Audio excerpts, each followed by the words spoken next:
បាទសូមជម្រាបសួរពុកម៉ែបងប្អូន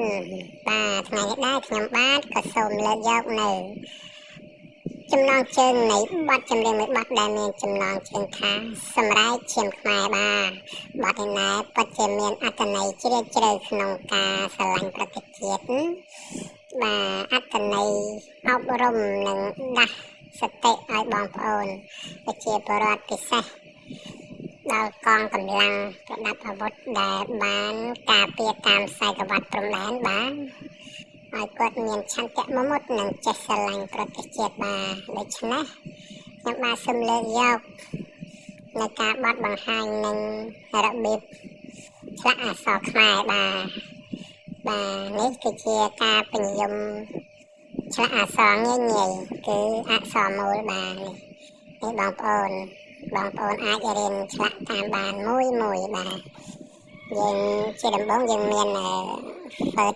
មុខពីរហ្វឺតហ្នឹងវាមានមួយខាងសំប៉ែតបាទនេះសំប៉ែតនេះអញ្ចឹងយើងសរសេរតែម្ដងទៅគឺវារួចបាទឥឡូវនេះយើងឈានចូលមកដល់នេះឆ្លាក់អក្សរកបាទបាត់នេះគឺតាំងតែពីខ្ញុំនៅកុមារភាពមកម្លេះគឺខ្ញុំស្រឡាញ់ណាស់ព្រមទាំងចំណងជើងនិងអត្ថន័យបទចម្រៀងបាទព្រោះបទនេះច្រៀងមកគឺចាក់ចំបេះដូងខ្ញុំមិនថាបងប្អូនប្រជាពលរដ្ឋទាំងអស់ឲ្យចេះសាមគ្គីគ្នាបាទដែលមានឃ្លាមួយបានពោលថាខ្ញុំស្លាប់ទៅហើយតែប្រលឹងនៅឈាមខ្ញុំណាស្រែកហៅដាស់អស់កលបុត្រឲ្យភ្ញាក់ក្រោកឡើងមកជួយងាយប្រយុទ្ធដៃកាន់អាវុធកំចាត់ណាសត្រូវដេញចោលចង្រៃជាតិចោលស៊ូពូជ